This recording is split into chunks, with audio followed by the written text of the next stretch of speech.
Muito bem, estamos de volta com mais um programa Pode Isso, Dona Andréia. E antes da gente começar a nossa programação, eu já peço a você que está nos assistindo para apertar aí o sininho, ativar, né, o sininho, dar um like, dizer aí o que você está achando da nossa programação. Super legal aí, toda segunda-feira às 17 horas nós estamos aqui juntinho. Você, mulher aí, que está nos assistindo, dá o seu like aí, aperte o sininho, coloca aí na sua listagem. Nós temos aqui também o nosso Instagram, as nossas redes sociais, Andréia Vieira UFC, e também aqui na Rede Metropolitana, aqui na TV Metropolitana, que a gente é transmitido aí para todo o estado do Rio de Janeiro, ok? Você, mulher, também, que está nos assistindo, eu estou aí precisando de uma graninha extra, o que eu vou fazer? Não posso sair de casa porque tem vários filhos? Não, tem mais problema. Entre em contato conosco pelo telefone 21 97 666 0016. Você vai falar com uma das nossas meninas, ou a Josi, ou a Elane, e elas vão explicar para vocês como é que você pode, mesmo sem saber nada de advocacia, mas como que você pode contribuir e também adquirir a sua renda extra, se tornando uma executiva aí da nossa empresa, tá bom? Então, entre em contato conosco pelo telefone 97 666 0016. E agora sim, a gente vai falar aqui hoje do nosso convidado especial, porque o tema, gente, tá mesmo assim, né, chocante. Direitos humanos são realmente para os humanos? Pode isso, Dona Andréia? A gente vai falar aqui hoje com o nosso convidado, que é essa pessoa aqui que vocês vão ver. Olha só, ele é advogado e também jornalista, ó, duas profissões aí. Atuou como ouvidor da Ouvidoria da Defensoria Pública no Rio. Tem alguns projetos que ele vai falar aqui. E meninas, meninos, vocês estão nos assistindo? Ele é solteiro, gente. Então, vamos falar aqui com o Guilherme Pimentel. Tudo bom, Guilherme? Já deixei constrangido. Mas vamos dar a mão aqui, que você não vai deixar sem a mão dada, não, tá? Tudo bom, André? Obrigado, viu, pelo convite. Tudo bom, Guilherme. Guilherme, fala pra gente, primeiro, como que é o Guilherme Pimentel, o ex-ouvidor, né, vamos dizer assim, e que agora está com essa carreira muito, né, importante, que é atuar no campo do direito para a advocacia popular, para a população. Mas como que é o ex-ouvidor no seu dia a dia, né? Como que é o Guilherme Pimentel, o filho do senhor que está ali fora? Do Fernando. Do filho do Fernando. Fala aí, como é que é isso? Olha, André, obrigado pelo convite, viu? Que prazer estar aqui com vocês em Caxias, né? Essa é a minha primeira agenda de debate depois de que eu passei o bastão lá na Ouvidoria da Defensoria Pública. Estou nesse momento de reorganizar minha vida, né? Então, como eu disse, eu estava com uma organização de vida muito vinculada à ouvidoria, né, que tomava bastante tempo, enfim, a ouvidoria é uma tarefa muito, muito importante, né? A gente construiu ao longo dos últimos 4 anos uma gestão muito participativa, foi para isso que eu fui parar lá, junto dos movimentos que me apoiaram, que construíram a candidatura. Para quem não sabe, para ser ouvidor da Defensoria, tem que disputar uma eleição, tem que se candidatar. É uma eleição com participação da sociedade civil. E eu disputei com muita satisfação, fui o mais votado na lista tríplice da sociedade civil e tive a honra de ter sido escolhido no Conselho Superior da Defensoria por 2 vezes, né, em 2019 e em 2021.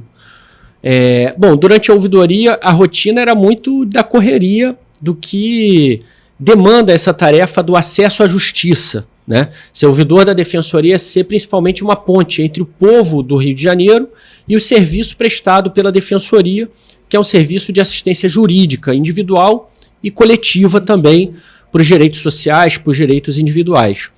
E aí, em dezembro, acabou, né? Aí você virou o Guilherme de novo. Aí eu voltei a ser um advogado popular. E eu estou nesse momento de reorganizar minha vida. Quer dizer, primeiro eu tirei as férias, eu fiquei 4 anos praticamente sem férias, sem final de semana, sem feriado. Dedicação total, né? Dedicação total, porque a demanda no Rio de Janeiro é muito grande. Então, precisei dessa descansada. E agora estou retornando aos poucos com as minhas atividades vinculadas à advocacia popular, junto aos movimentos sociais, aos coletivos, o debate do direito, e dou minhas aulinhas também, algumas oficinas, algumas coisas a gente vai fazendo, porque temos que pagar boletos, né? Não. Então, tá nesse momento. Nem tudo são flores, né? Também temos nossas continhas para pagar. Mas fala para mim, como que foi? Você se refere sempre que está feliz de estar retornando, principalmente aqui em Caxias. Qual é a sua relação com o Duque de Caxias? Olha, minha relação com o Duque de Caxias é de longa data, né? Já na UERJ tinha muita relação. Ainda que o curso de Direito seja no campus Maracanã, a UERJ tem um dos principais campus, justamente a FEBEF, que é aqui em Duque de Caxias, né? Faculdade de educadores, né? Que forma professores, né? Da Baixada Fluminense. Então, eu vinha muito aqui, fazia movimento estudantil, e sempre os estudantes de Caxias, os profissionais da UERJ de Caxias, sempre foram muito decisivos para a defesa de direitos da comunidade acadêmica e para a defesa da educação pública, da própria Universidade do Estado do Rio de Janeiro. Então essa relação já era muito forte. Inclusive, conheci uma caxiense no movimento estudantil que estudava lá no Rio de Janeiro, na Faculdade de Pedagogia, no 12º andar do campus Maracanã, mas que era de Caxias, e que justamente é a pessoa que me sucedeu na ouvidoria, que é a Fabi Silva. Fabi, e que hoje é a atual ouvidora, que né? Legal. Eu tive um prazer muito grande de passar o bastão a ela vai dar continuidade, está dando continuidade aos trabalhos e está trazendo a sua contribuição única como mulher da Baixada Fluminense, né? E vários outros momentos, quer dizer, tem relação com os movimentos sociais, com a juventude de Duque de Caxias e de toda a Baixada Fluminense. Caxias é uma referência dentro da Baixada Fluminense e no estado inteiro do Rio de Janeiro, e também com o pessoal do movimento funk. Tem um movimento funk à cultura, né? E com o qual eu tenho muito engajamento. Eu, além de curtir funk, os funkeiros tiveram uma luta por direitos muito intensa. Eu participei dessa luta como advogado popular, na verdade desde a época de estudante, inclusive foi o movimento funk que me indicou para disputar a eleição da ouvidoria da Defensoria Pública. Algum movimento tem que indicar, e quem me indicou foram justamente o pessoal que produz os bailes funk, o pessoal das equipes de som, que lutam por direitos até hoje, porque tem muitos direitos violados. A gente sabe que tem muito preconceito com funk, muita gente não conhece direito e generaliza muita coisa, mas eu posso dizer que eu aprendi muita coisa sobre o direito com os profissionais do funk. Eu sou muito grato a eles, e muitos deles são daqui de Caxias. Olha, que legal. Guilherme, fala pra gente um pouco também da Defesap, né? O Defesap. Do Defesap. Como que funciona? É o que? É uma instituição? O que é? Olha, o Defesap foi um projeto que eu desenvolvi dentro de uma organização que se chama Nossas, e a gente lançou em 2016, depois de uma longa fase de pesquisa, de preparação, que era um sistema de denúncias de violência de Estado, em que a pessoa poderia denunciar uma violência que foi sofrida a partir da ação de algum agente público, agindo indevidamente, se utilizando da posição de agente público para violentar a população. Então a gente recebia essas denúncias, as provas, e a gente fazia as provas e as informações chegarem nos órgãos de controle, sem que essa pessoa tivesse exposta a represálias. Foi um projeto que a gente documentou 246 casos com provas de violência de Estado, enviamos para os órgãos de acesso à justiça e de controle, tivemos resultado em todas as esferas, né, na esfera administrativa, né, com o afastamento de pessoas com conduta duvidosa, com conduta inadequada com o cidadão, na esfera civil, que é a esfera indenizatória, para cidadãos que sofreram abuso, na esfera criminal defensiva, para a absolvição de pessoas que estavam sendo falsamente acusadas de crimes que não cometeram, e também na esfera criminal acusatória, para a responsabilização de agentes públicos que não honravam a posição de agente público. Esse projeto foi um projeto muito importante para a gente mostrar que a sociedade civil pode fazer o controle social de qualquer área da política, de qualquer área de políticas públicas, inclusive da área de segurança. E foi um projeto que se encerrou em janeiro de 2019, após de ter ganho vários prêmios, enfim, reconhecimento internacional, mas ele se encerrou devido à falta de financiamento. E foi nesse momento que inúmeras pessoas que usavam o Defesap, que construíam junto comigo esse projeto, sugeriram: por que você não vem disputar a ouvidoria da Defensoria Pública, já que o Defesap acabou? Vamos dar continuidade a esse trabalho, né? É possível a gente fazer.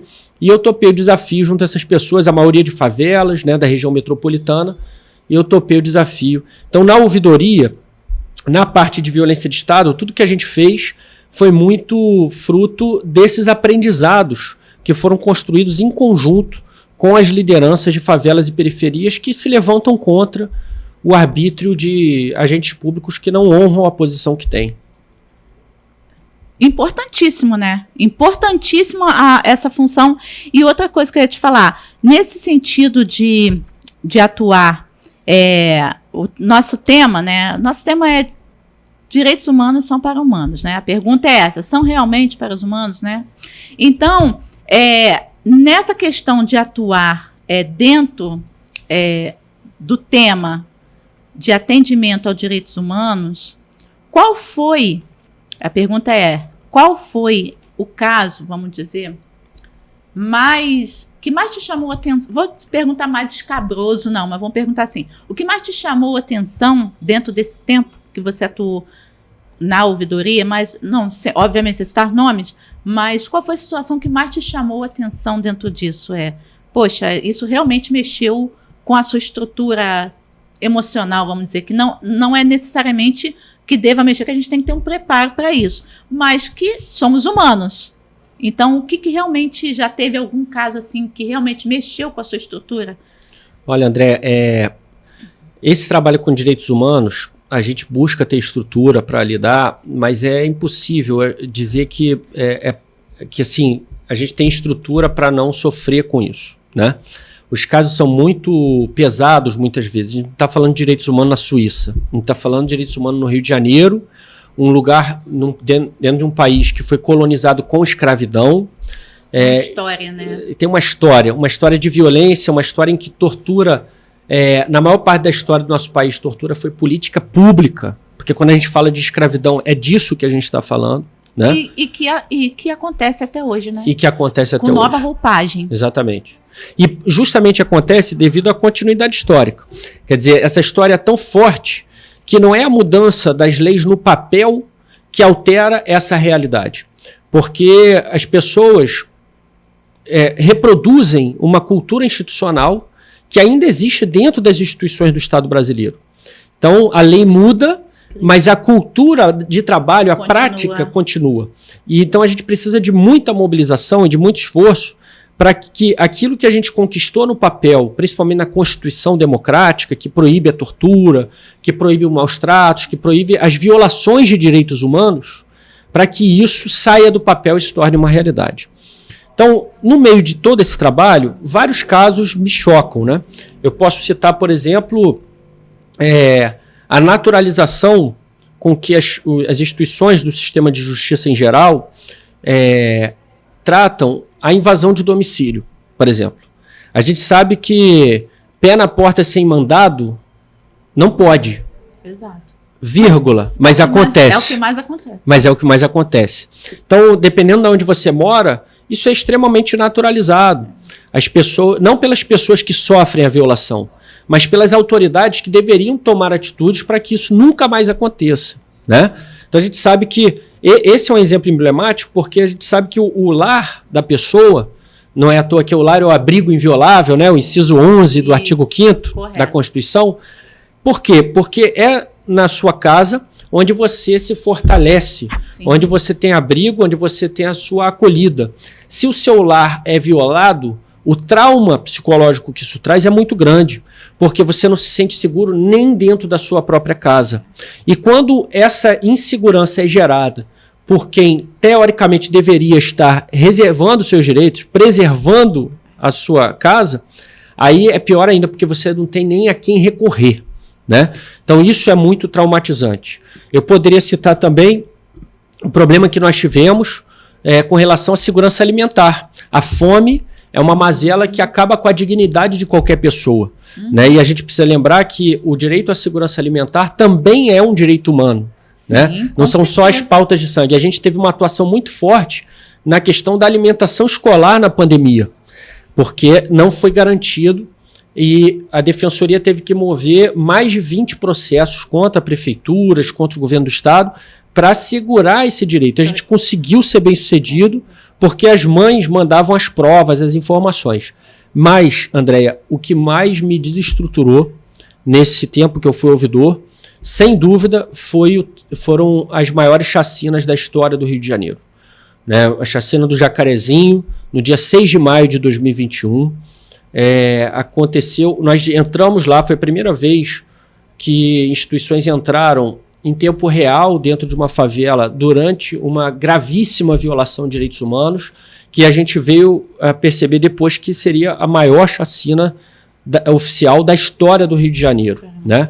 Nós entramos lá, a ouvidoria, junto com o Núcleo de Defesa dos Direitos Humanos, a Comissão de Direitos Humanos da LERJ, a Comissão de Direitos Humanos da OAB, as lideranças locais, e o que nós vimos ali foi estarrecedor. Chegou nas cenas, as cenas tinham sido desfeitas, né?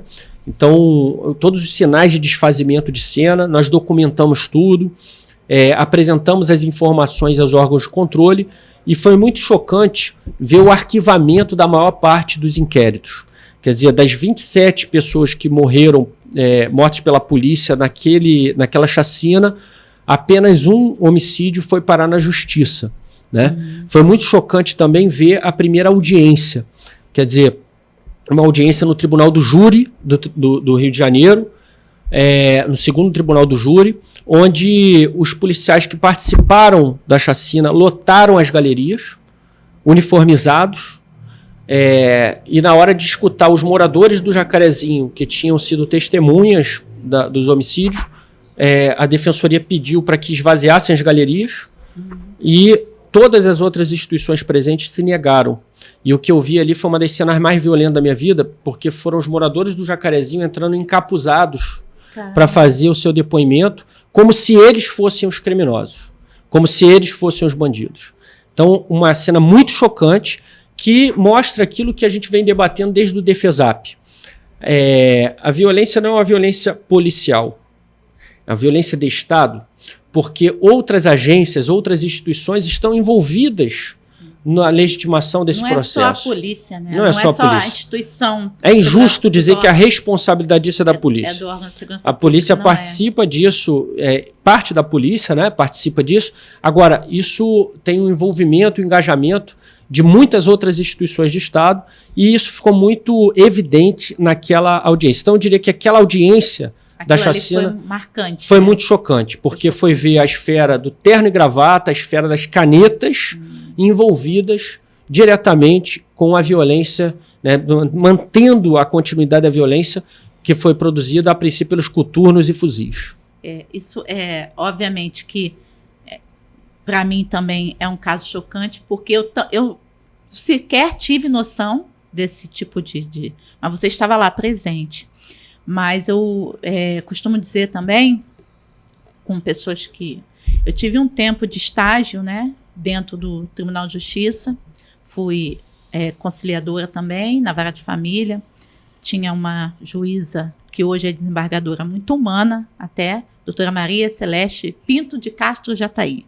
Então, eu tinha que gravar o nome dela todo, porque eu era a pessoa de confiança dela, mas por eu ser da Baixada, na época, por eu ser da Baixada e estar como pessoa de confiança de uma juíza ligada ao gabinete, deixava aqueles outros funcionários ali, servidores ali, moradores de Zona Sul, enfim, nascidos e criados em outro nível de vida, enfim, vamos dizer, com um perfil diferente, assim, com uma distância de mim. Estou te falando uma coisa minha mesmo, assim. Então, isso é nítido. Por exemplo, dengue, assunto da dengue. A Andréia trouxe de Caxias. Era mais ou menos assim. Também, aquele pessoal lá da Baixada, o mosquito vem para cá. Como que o mosquito vai voar né? Tantos quilômetros para chegar na área que eles moram, mais reservada ou mais bem atendida pelo governo, enfim, que seja, qualquer que seja a área. Então tinha isso ali, era muito, muito, muito visível isso. E eu ficava pensando, se eu, formada, assessora de uma juíza, né, com estudo e tal, passo esse tipo de constrangimento, vamos dizer, era um constrangimento que eu não aceitava aquilo, obviamente que eu rebatia, que eu me colocava na posição e não, mas assim, vinha aquelas falas. Imagina quem está na base mesmo da pirâmide, o que não passa. Sim. Né? E aí uma coisa que você está falando aí, eu me lembrei, foi um dia que eu levei uma marmitinha para comer, marmitex. Minha mãezinha fazia, eu levava para comer. E dentro da minha marmitinha tem o que eu como até hoje, que é angu. Uhum. Angu com feijão, né? Angu, feijão, carne seca é uma coisa que eu ainda hoje como com facilidade. E aí o que me chocou, você pode até parecer, mas você vai entender. Foi uma servidora muito legal, muito humilde também até, mas não sabia o que era angu. Caramba. Né? Para você ver o nível de... Mas, amiga, angu tem uma história nisso aqui. Essa comida aqui, ela tem uma história. Angu com feijão e carnes no feijão tem uma história. Uhum. A feijoada que você come lá no lugar chique, que você vai, tem uma história. Nem sempre foi comida por pessoas que tinham grandes condições. Na verdade, a feijoada era feita para pessoas escravos. Né? As comidas que eu trago aqui são comidas que você não conhece ou desconhece, mas que eram servidas nos nossos antepassados por escravos, para escravos comerem. Rabada, mocotó, dobradinha, carne com quiabo, sei lá o quê. Não era a comida dos nobres. Sim. Os nobres não comiam. Então isso tem uma história. E por que comiam essas comidas? Porque isso dava sustância, fortalecia o corpo. Comer aquela comida que era desprezada pelos nobres, dava àquelas pessoas sustância. E a minha mãe me ensinou que eu deveria comer comidas que me dessem sustância. Então, quando eu era criança, eu fui criada com a comida dos escravos. E aí a minha conversa com ela, da história da comida, começou assim, fez com que aquele pessoal que estava ali tivesse uma outra visão e começaram a me perguntar sobre favela, sobre o que era uma criança beber água de valão, porque eu tenho essas experiências de ver, por ser conselheira tutelar, que fui, e também por outras ações sociais, e ativista que sou, convivo com isso no dia a dia. Então, começavam a me fazer perguntas que eu começava a rir. Na verdade, e não estavam de ignorância, não estavam de sarcasmo comigo. Estavam ignorantes no assunto. Sim. Mas pessoas que têm a melhor geração de TV ou de internet, como que funciona? A minha pergunta agora é porque direitos humanos são para humanos, né? Então, como é que funciona isso? A gente está falando dois lados aqui, dois polos, né? Nós conhecemos o polo da base também. Obviamente, nós vivemos, acho que a gente vive bem isso, né? Mas em algum momento da minha vida, eu convivi com pessoas que não sabiam nem o que era a ponta do morro, nem o que era o início de uma favela, nem o que era realmente... Quando eu começava a contar, aquilo, o cartório parava. Eu sempre contava assim, tipo, quando eu já terminava o meu serviço, a doutora já ia embora, né? Ainda faltava meia hora, aí o cartório parava, até a própria juíza. Às vezes também, André, conta aí e tal, mas ela já era mais humana nesse... Sim. Ela já tinha um histórico também de alguma situação difícil que ela passou na vida, por isso ela me dava essa oportunidade, né? Eu sou muito grata a Deus pelas oportunidades que ela me deu na vida também no campo jurídico. Não serei metade do que sou hoje no jurídico se não fosse a doutora Maria Celeste. Um beijo, doutora. Quero te ver aqui também no podcast. E aí, como que você acha que isso... por que que isso acontece? Por que que pessoas tão bem informadas, com tanto grau de informação... Eu estava falando ali com, no mínimo, pessoas que tinham, no mínimo, uma faculdade. Sim. Obviamente, tinha 2, 3 concursadas pelo Tribunal de Justiça do Estado do Rio de Janeiro. Não estava falando com pessoas que tinham poderes aquisitivos menores ou menor condição intelectual da coisa. Mas eu queria entender por que que pessoas não conseguem captar esse universo. Você consegue me trazer essa... Talvez elas não sejam tão bem informadas assim. Elas são pessoas que têm acesso. Se elas quiserem, elas têm recursos para ter acesso. Agora, há um grande desinteresse por parte das elites em relação ao Brasil real, ao Brasil como ele é. Na verdade, além do desinteresse, ainda há um certo medo e um distanciamento. A gente vê no sistema de justiça um grande abismo, né? O que você relatou aqui agora foi isso, um grande abismo. Quer dizer, as pessoas não sabem o que é angu, o que é a alimentação, o que é a comida do povo brasileiro, né? esse abismo ele vai se manifestar de várias maneiras, desde o papo na hora do almoço, mas o que é mais grave na hora das decisões, na hora dos procedimentos ditos de justiça, né? E isso é bastante grave. Por isso que existe no Brasil um movimento de acesso à justiça. É um movimento de acesso à justiça que faz essa crítica do sistema de justiça e que, a partir dessa crítica, reivindicou que deveria haver uma instituição dedicada ao acesso à justiça. Porque a justiça é cara, porque a justiça fala uma língua que ninguém fala, que é o juridiquês, porque a justiça não se faz entender, porque o tempo da justiça é diferente do tempo da vida real e porque, enfim, é um outro mundo. Então deveria haver, e aí foi conquistado pelo povo brasileiro as defensorias públicas, que é um modelo de serviço de acesso à justiça, que é um modelo de ponta, principalmente se comparado com outros modelos no mundo, né?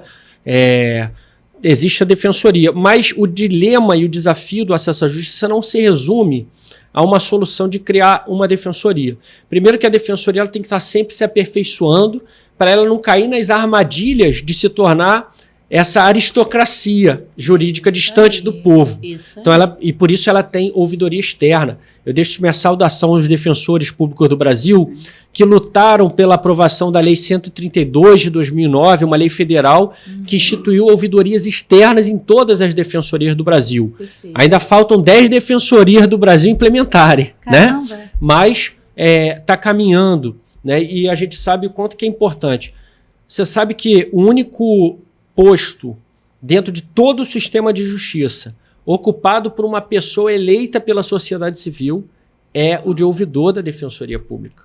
Show. Não existe outro posto com esse alcance da democratização brasileira dentro do sistema de justiça. Então, isso é muito precioso e não é à toa que nasce das defensorias, porque as defensorias, por sua vez, nascem do movimento de acesso à justiça. Mas a gente pode dizer que isso não está só no sistema de justiça. Isso está no Estado como um todo. O Estado brasileiro, que, como a gente falou no começo, ele foi fundado a partir da colonização escravocrata. Isso. Ele foi fundado com o interesse de manter uma ordem, de manter os privilégios de uma elite escravocrata. Então, toda a sua organização, todo o seu olhar, toda a sua forma de agir, de se comunicar, está pautado por isso ainda. E a gente mudou muita coisa no papel, celebramos a Constituição Democrática, celebramos a legislação democrática brasileira, mas precisamos tirar as letras do papel e transformá-la em realidade. Então, a gente tem um outro resquício muito grave da escravidão no nosso país, que é justamente a campanha difamatória contra os direitos humanos. Por exemplo, tem vários, mas esse aí é muito grave. E por que eu falo que isso é resquício da escravidão no nosso país? Porque a única maneira de você legitimar um regime escravocrata é você desfazer a humanidade da pessoa que vai ser escravizada. Você não escraviza seres humanos.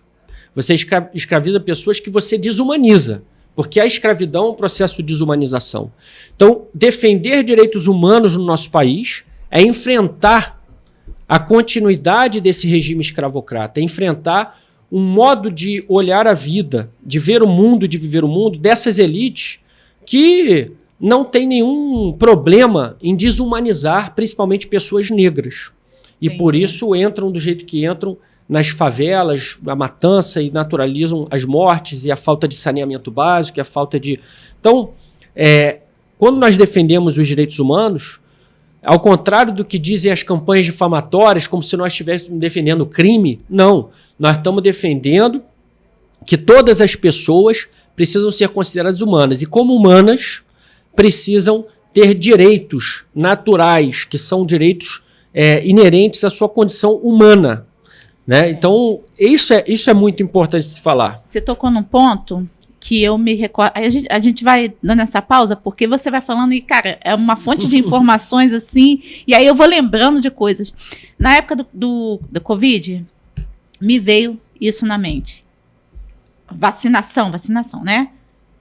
Como é que estava lá dentro dos presídios? Seja masculino, feminino, como é que estava aquela... Aí eu fiquei pensando, se aqui fora todo mundo tem que ficar recluso, né, para evitar a propagação do vírus. O que está acontecendo, né? O que está acontecendo lá dentro que ninguém está sendo vacinado? Como que está essa situação? Então, e aí eu comecei a ouvir de pessoas, né? Já estão lá, né? Já estão pagando pelos pecados, enfim, o que for. Morreu um a mais, um a menos, bandido bom, bandido morto. Pois é. Isso aí é uma fala extremamente ignorante, porque, primeiro, a justiça, o poder judiciário é feito por homens e mulheres que podem errar a qualquer momento. Então, nós temos casos de erros judiciais, inclusive já documentados e reconhecidos, depois de muitos anos. De modo que, mesmo que essa pessoa ache que quem cometeu um crime merece isso, ela precisa considerar que algumas pessoas que não cometeram crime podem estar lá por engano. No mínimo, ela tinha que pensar isso. No mínimo, né? No mínimo. Agora, mesmo as pessoas que cometeram crime, quando elas são julgadas e condenadas, elas são condenadas a cumprir uma pena. Sim. E a pena está restrita ao que está escrito no papel. Não pode ser nada mais, não é um castigo, né? Essa naturalização da cadeia como castigo, ela é fruto também da escravidão. Né? Um processo de desumanização em que você coloca essas pessoas no tronco, né? São as chibatadas, é o sofrimento, a dor física. Tudo isso é resquício da escravidão. Sim. A sociedade precisa entender que se a gente quer romper com esse passado escravocrata, nós precisamos defender os direitos humanos. E aí algumas pessoas me perguntam, bom, mas eu vou defender os direitos humanos, mas e os crimes então? Eles vão se proliferar? Muito pelo contrário. Na verdade, né, se a gente for parar para pensar bem, os crimes mais graves que a sociedade não admite de maneira nenhuma, na verdade, são violações aos direitos humanos. Quando a gente fala do assassinato, é a violação do direito humano à vida, que é o maior direito humano. Quando a gente fala do estupro, é a violação do direito humano da mulher que foi estuprada, ou de um homem que foi estuprado, a vítima, né?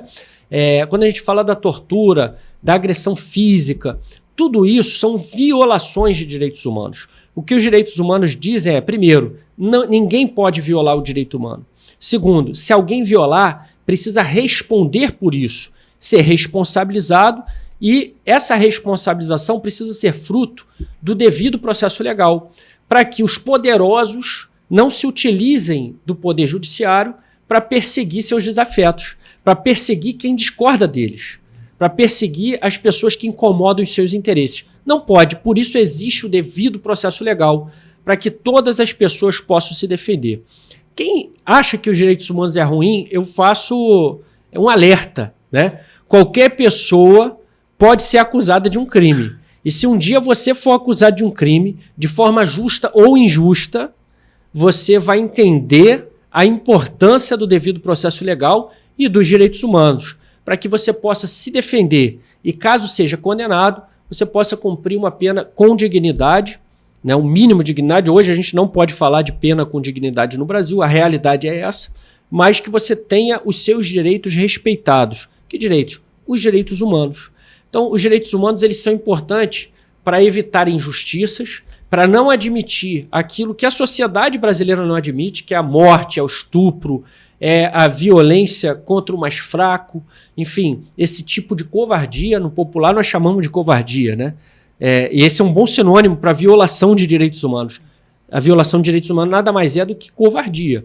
Então nós não admitimos, por isso defendemos os direitos humanos, para que a gente tenha uma sociedade em que os poderosos, os políticos com muito poder, seja quem for, não possam perseguir aqueles que atrapalham os seus interesses e essas pessoas que incomodam poderosos possam ter algum tipo de dignidade. Então, os direitos humanos são importantes para todas as pessoas e por isso o nome, direitos para todos os seres humanos. Basta ser humano para ter direitos humanos, ao contrário do consumidor, né, ao contrário de outros direitos que você precisa de outra condição. Mas direitos humanos para todos os seres humanos. Para os humanos. É interessante que essa galera dos poderosos, eles não gostam muito do papo, né? Do assunto.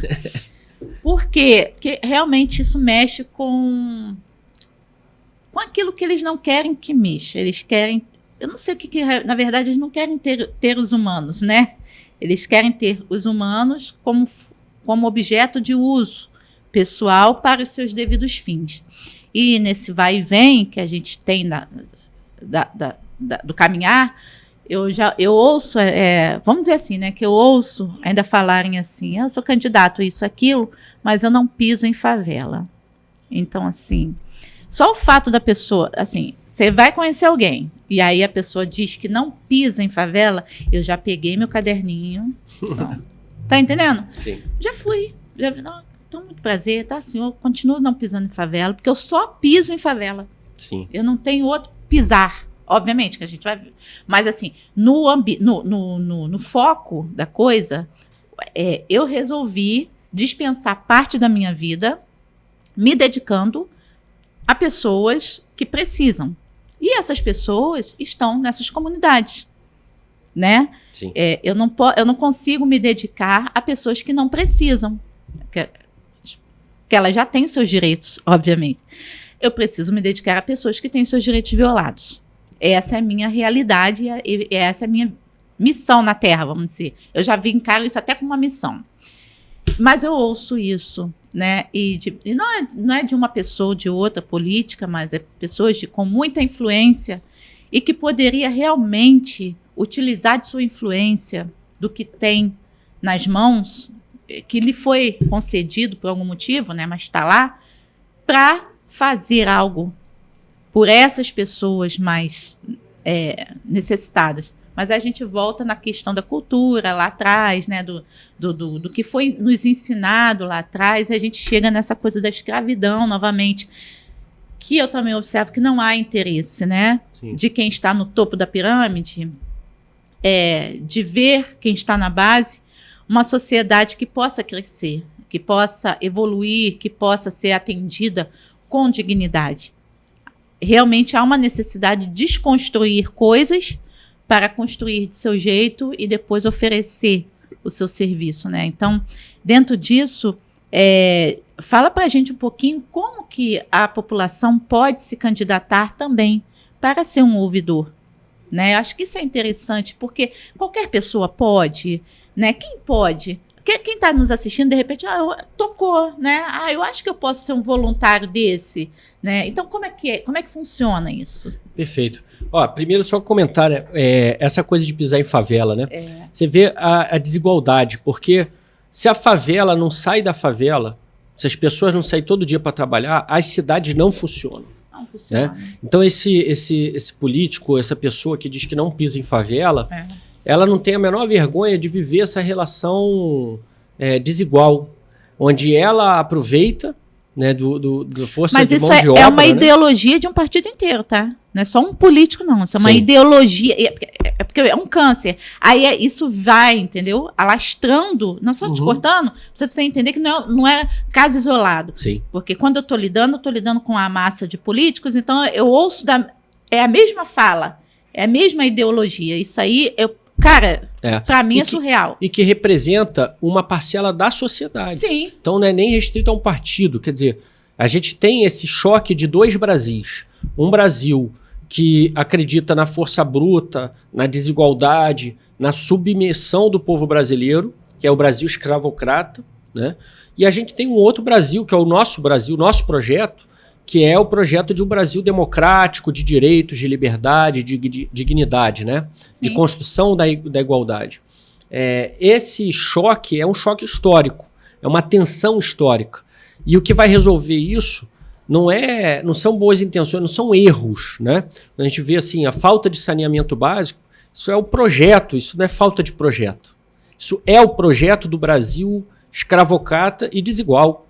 A gente vê a matança nas favelas e tudo mais, é o projeto, o sucateamento das unidades de saúde pública, o sucateamento das unidades de educação pública.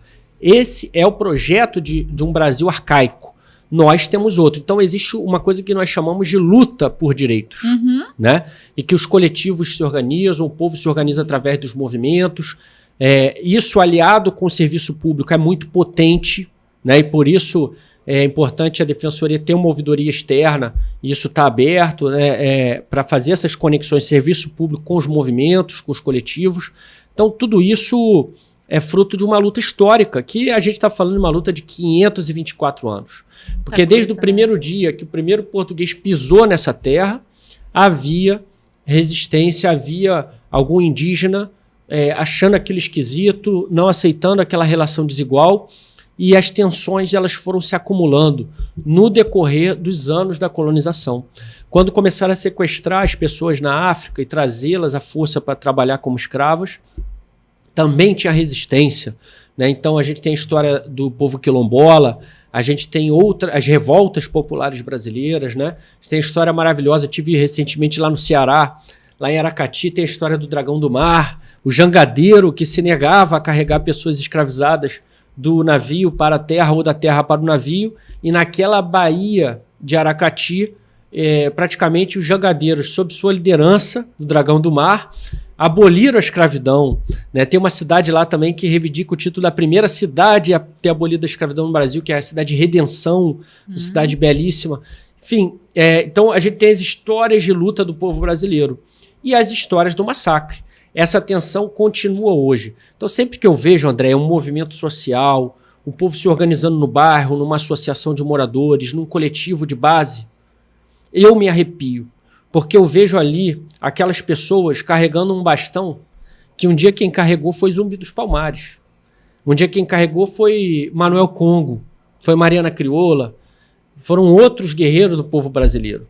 Desse outro lado do projeto, que é o nosso lado, que é o lado de quem acredita na liberdade, na dignidade e que não aceita ter que baixar a cabeça para essas pessoas que acham que o Rio de Janeiro, por exemplo, se limita à Zona Sul. Né?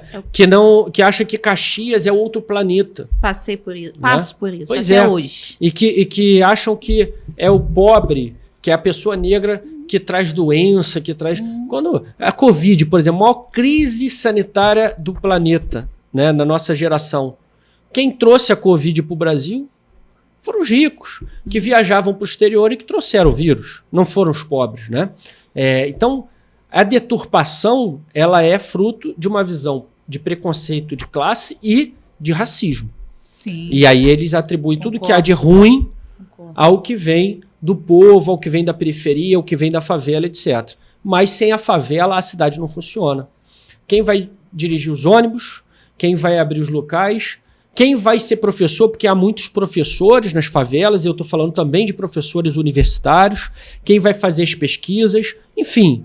Quem vai cuidar dos filhos das madames? Também, quem vai cuidar dos filhos das madames, quem vai...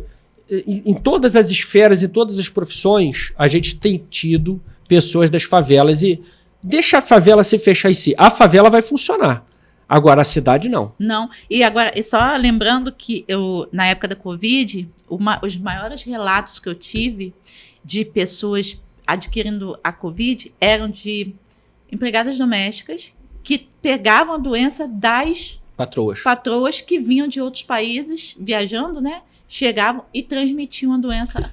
Isso, você tocou num ponto central. Na verdade, a primeira vítima fatal da Covid no Brasil foi exatamente um caso desse. Uma pessoa que trabalhava como empregada doméstica e que pegou o vírus da sua patroa. Que mesmo chegando adoentada no meio de uma pandemia mundial, não liberou essa trabalhadora para que ela não corresse risco. E ela foi, então, a primeira vítima fatal da pandemia no Brasil. Isso diz muito sobre o nosso país. Bom... Ouvidoria. E aí, por outro lado, nós estamos construindo outros projetos de Brasil, né? E aí a gente tem a ouvidoria aí. Você sabe que eu fui o segundo ouvidor, né? Porque é um processo recente, é uma lei muito recente. Quem pode disputar a ouvidoria? Qualquer pessoa... Tá, que viva no estado do Rio de Janeiro, não só no município, e que tenha uma carta de indicação de uma instituição da sociedade civil, que não precisa necessariamente, até onde eu me lembro, ter CNPJ. Tá? Então, bom, de qualquer maneira, as regras todas estão no site da Defensoria. E a cada 2 anos, o Conselho Superior da Defensoria, que é o órgão maior da Defensoria Pública, publica o edital de eleição para ouvidor ou ouvidora da Defensoria Pública do Rio. E são quantos ouvidores? Um no estado inteiro. A cada 2 anos, só um? É. Então você foi o... Eu fui o ouvidor do Defensoria Pública do Estado. Contemplado, né? Foi. É o segundo, né? Eu fui o segundo. O primeiro cumpriu 2 mandatos, é permitido uma reeleição, tá? Então, mas teve uma eleição, teve uma óbvio. Eleição. E você... Quantos se candidataram junto contigo na época? Minha primeira eleição fui eu e mais 2 pessoas, tá? Na votação da sociedade civil, eu fui mais votado. Essa lista dos votos vai para o Conselho Superior, que elege a pessoa que vai assumir. Então, são 2 etapas, né? A primeira etapa, a sociedade civil, e a segunda, o Conselho Superior. Então, eu fui mais votado, depois no Conselho Superior fui escolhido e cumpri de dezembro de 2019 a dezembro de 2021. É permitida uma reeleição, havia uma movimentação coletiva, da qual faço parte, pela minha reeleição, então participei de novo. Na minha segunda eleição, fui eu e mais uma pessoa. Novamente, fui mais votado e fui eleito. Fiquei até dezembro de 2023.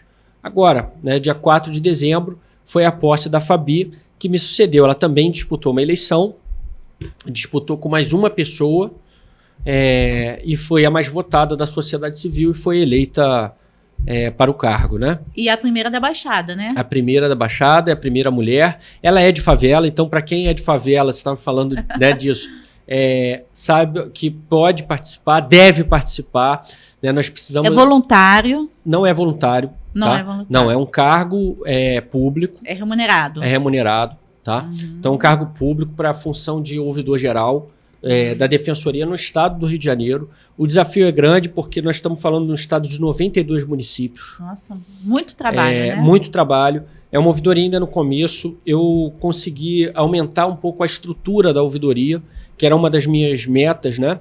Quer dizer, estruturar mais, porque o desafio é muito grande. E a gente teve em todas as regiões do estado do Rio de Janeiro. Isso explica por que eu não tirei férias em 4 anos, né?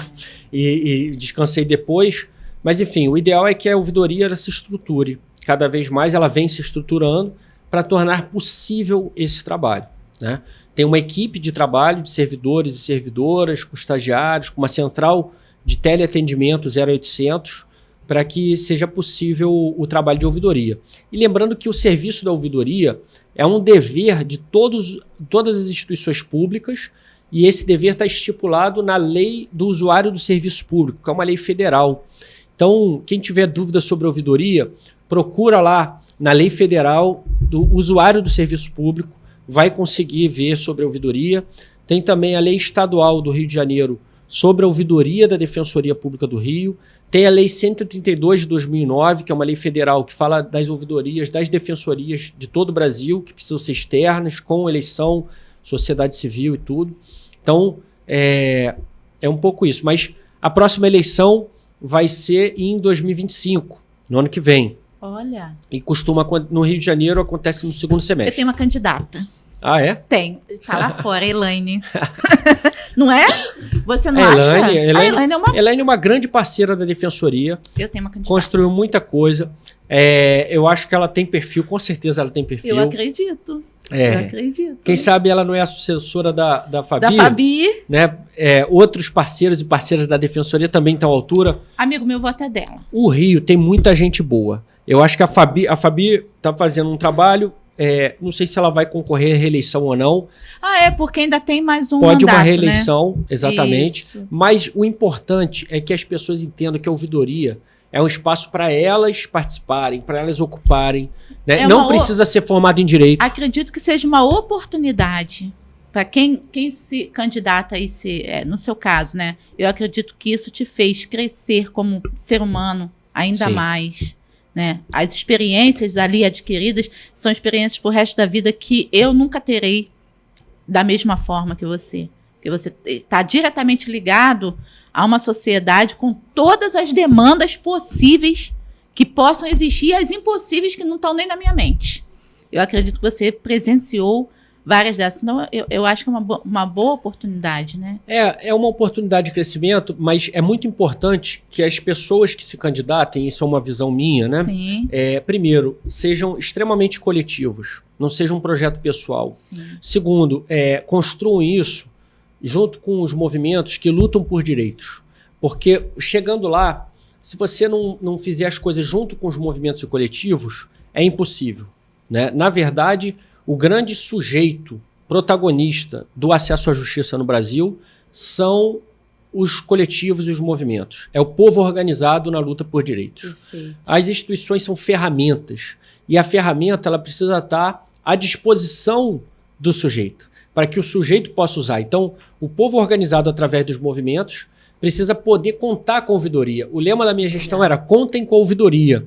E a gente buscou isso e assim eu descobri a Elaine, que é maravilhosa, né? Certamente ela tem perfil, assim como outras lideranças que se aproximaram. Isso é muito, muito importante. Que entenda que tem uma tarefa, uma missão árdua para ser cumprida lá e que o povo do Rio de Janeiro merece que esse trabalho seja feito com a maior dedicação possível. Não precisa ser formado em direito. Pode ser formado em qualquer área, não precisa nem ter diploma superior, na verdade, tá? No Rio de Janeiro. Uhum. Em outros estados, aí altera muito de acordo com o estado, né? Mas precisa ter comprometimento com os direitos humanos, com a defesa do direito, com o serviço público. Precisa ter ética, responsabilidade, disponibilidade, porque vai servir ao povo e não se servir do povo. Aliás, essa é a grande diferença, viu, André?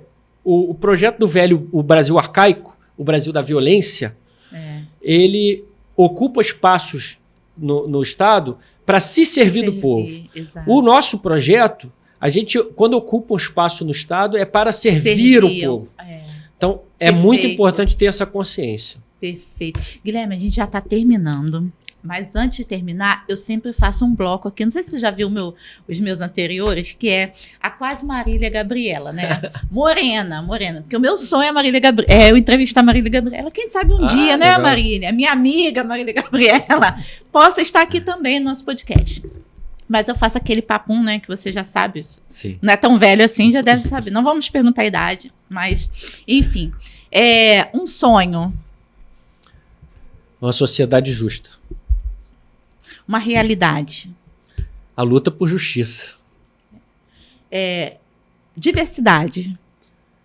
É potência. Potência. Isso aí. Falta de amor. É fracasso na vida, né? Exatamente. Um país mais justo. O Brasil do futuro. Onde está o Brasil do futuro? Está nas nossas mãos, a gente está fazendo ele, né? Ele está em construção. Está em construção, né? Está em construção. O que não pode faltar na sua casa? Cuscuz. Branco ou amarelo? Amarelo. Muito bom, muito bom. Com queijo, com ovos. Eu faço assim também, né? Eu gosto. Mas o de sal, você às vezes só na manteiguinha já de manhã é bom já demais. Resolve. O que não pode faltar dentro do seu trabalho? Companheirismo entre as pessoas que trabalham. Companheirismo. Sem companheirismo, a gente não chega em lugar nenhum. Minha vida é? Minha vida é uma bênção, porque eu acho que lutando a gente conhece tanta gente boa. Verdade. Tanta gente boa, a gente aprende tanto, né? Verdade. Então, muita gente acha que você tem que abrir mão dos prazeres da vida para lutar. E não é verdade, né? A gente vive, a gente ama, a gente conhece, a gente descobre, a gente quebra a cara também e se reconstrói melhor. A luta proporciona tudo isso, e a luta é a coletividade, né? Estar junto com outras pessoas. Família. Família é a base. Deus. Deus é a fé de cada um, né? Eu respeito muito todo mundo, inclusive quem não acredita. Eu acredito. Você acredita, né? Acredito, tenho minha fé. Em Deus como superior, Deus... O que é Deus, assim, na Deus sua fé? É uma força maior, né? Uma força maior. Sem essa força maior, eu não suportaria aquele momento que a razão é incapaz de te dar o horizonte, de garantir que você está no caminho. a fé vem da gente e te acalma, né? E você mantém e depois as coisas se mostram, né? Agora a perguntinha que não quer calar, porque eu sempre faço a pergunta, né, para todo mundo. Extraterrestre, existe, não existe? O que você acha disso? Às vezes eu pergunto sobre dinossauro, hoje eu quero saber sobre extraterrestre. Extraterrestre, olha, eu não duvido de nada, né? Mas eu nunca vi para crer, né? Então... Nunca vi uma nave no céu, nunca viu? Nunca vi, não. O universo é grande pra caramba, né? É um pouco improvável que não tenha algo além de nós aí no universo, né? Tem alguma coisinha por fora que a gente ainda não sabe. É muito grande, é uma dúvida muito grande, mas eu não duvido de nada. Tá certo. Guilherme, foi um prazer estar falando contigo. Tem alguns minutinhos. Prazer é meu, viu? Né? O assunto é extenso, ficaríamos aqui horas falando sobre isso e ainda teremos mais assunto para falar. Em outras oportunidades, a gente pode estar se organizando novamente para tocar em outros temas até fazer uma enquete para saber o que a população quer saber mais sobre esse tema, sobre aquele tema, e aí te trazer novamente para discutir exatamente sobre o tema que for escolhido pela galera. Acho que isso também é super legal, né? A gente trazer essa informação. Mas assim, eu quero deixar esse espaçozinho que a gente ainda tem, alguns minutinhos, para você deixar um recado. Beleza. Para a população, um recado para a sociedade. A gente tem várias classes aqui nos assistindo, homens, mulheres, crianças, idosos, mas em todos os moldes são humanos, né? Então, como o tema hoje foi bem sugestivo, gostaria que você deixasse um recadinho em 5 minutinhos, 4 minutinhos, dá para você deixar um recado, você pode olhar para ali e pode passar o recado para a galera. Tá bom. É essa ou aquela ali? Essa aqui, né? Olha, na verdade, Andréia, pessoal que nos assiste, eu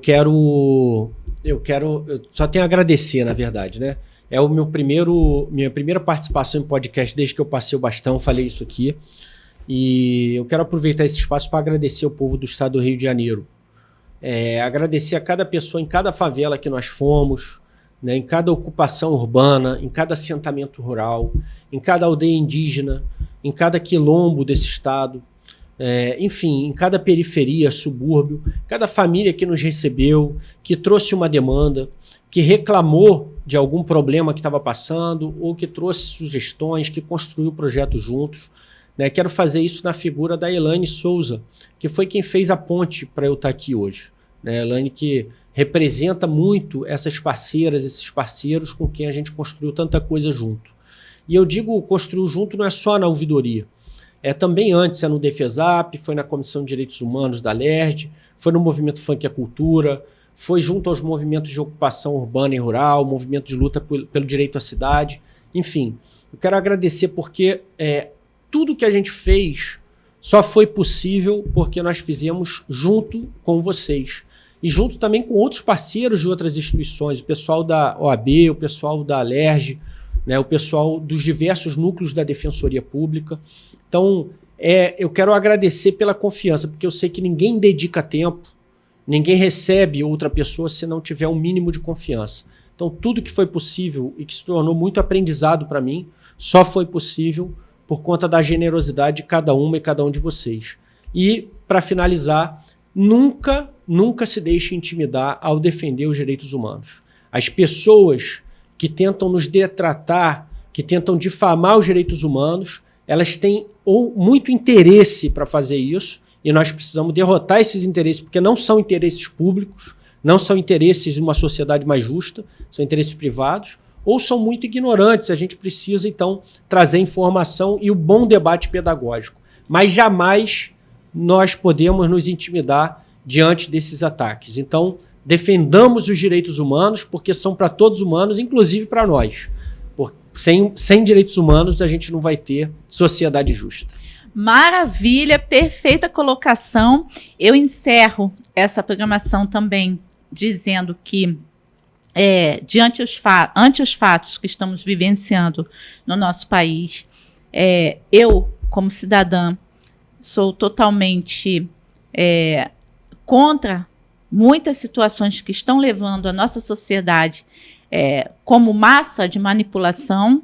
Isso é totalmente contra aquilo que entendemos como direitos humanos, porque também tira dessas pessoas esses direitos quando se manipula, quando se leva a uma massa sem fins, sem nenhum propósito. O porquê de se fazer todo o movimento só para os seus fins políticos. Então, também quero deixar aqui registrado nesse momento, nessa gravação, de que estamos tratando de direitos humanos, a irresponsabilidade de pessoas que utilizam de massa pública, dos humanos que estão em volta para os seus fins eleitorais ou seus fins políticos ou o que quer que seja. Aqui há um repúdio também, né? No programa Pode Isso, Dona Andréia, não há espaço para esse tipo de função. Nós acreditamos, assim como você acredita, e por isso estamos aqui, por isso que fomos conectados, né, a estar aqui, porque realmente defendemos os direitos dos humanos, né? Por isso estamos aqui. Então, foi um prazer te conhecer. Pode voltar sempre que quiser, faremos novas agendas para isso. E você que está nos assistindo, já estamos encerrando a nossa programação no Pode Isso, Dona Andréia. Próxima semana estamos de volta. Lembrando que estamos numa grande obra e nós não vamos parar. Beijo, até mais. Você está assistindo a TV Metropolitana Rio, Canal 2.